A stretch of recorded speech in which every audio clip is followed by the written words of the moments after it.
the next thing that I wanted to touch on was the Nakba, which I often hear people reference, which is of, tremendous significance to the conflict. But I think that before we speak about it and some of the controversy surrounding its interpretation, we ought to get clear about the actual events. So what are the bullet points of the events in this period before we get into some of those debates around it and then the refugee crisis? Well, when the Arabs talk about 48, especially the Palestinians, they call it the Nakba, the disaster in Arabic.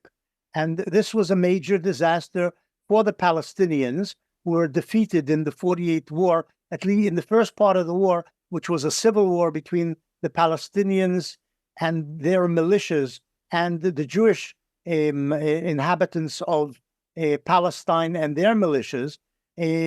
The first 5 months of the 48 war were actually a civil war, and the Jewish militias headed by the Haganah defeated the Palestinian Arabs and basically collapsed their society.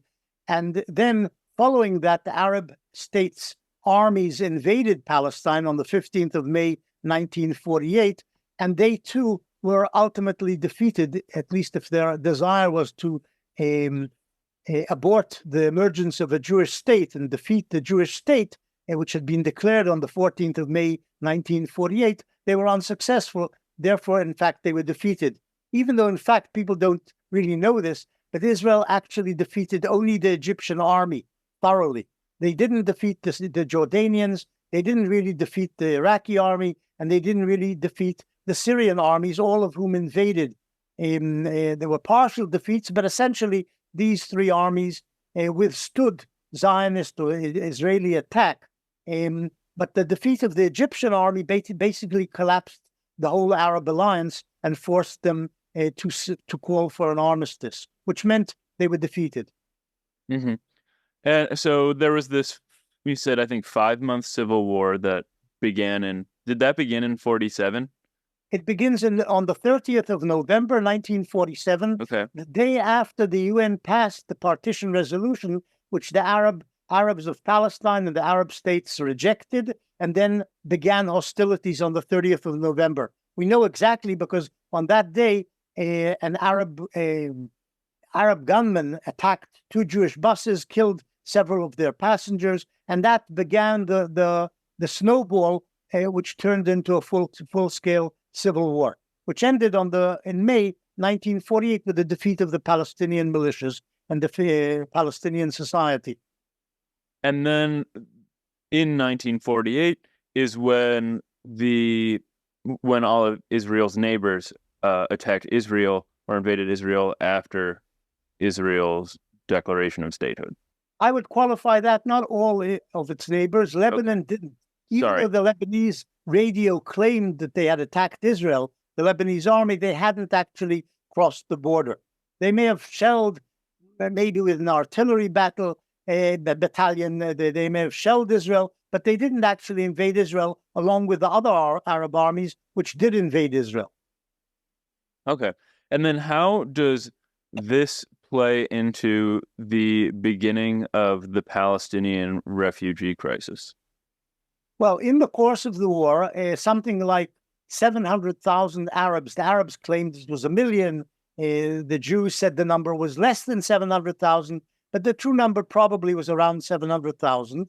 700,000 Palestinian inhabitants of the area which became the state of Israel by the end of the war, by 1949. 700,000 of these Palestinians were uprooted from their homes, ended up in refugee camps or in towns and villages in the West Bank and in the Gaza Strip and in Jordan, Syria, and Lebanon. And that was the birth of the Palestinian refugee problem. Mm-hmm.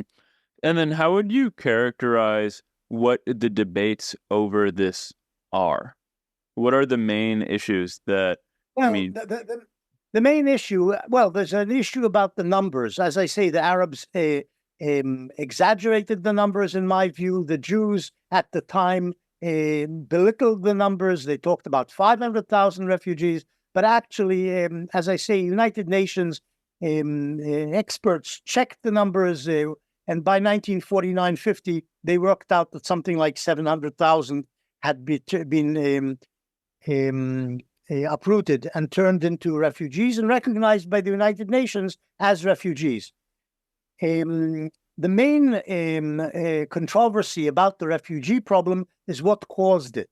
And the Jews essentially said at the time, the state of Israel, after it's declared on the stated on the 15th of May, 48, said that the Arabs were responsible for it. They were responsible for it on large by beginning a war, which ended up with the uprooting of these Palestinian refugees. And this is clear. They began the war, both the Palestinian Arabs, the first stage, and the Arabs armies which invaded in the second stage. They began the war in its two stages. And that resulted in a refugee problem. So in that sense, they are responsible. But the Jews also claimed that Arab leaders had invited or ordered the Palestinians to leave in order to clear the potential battlefields from innocent Palestinians.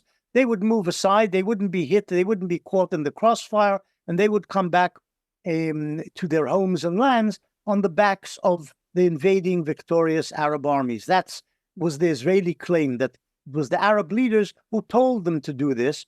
And this is basically nonsense.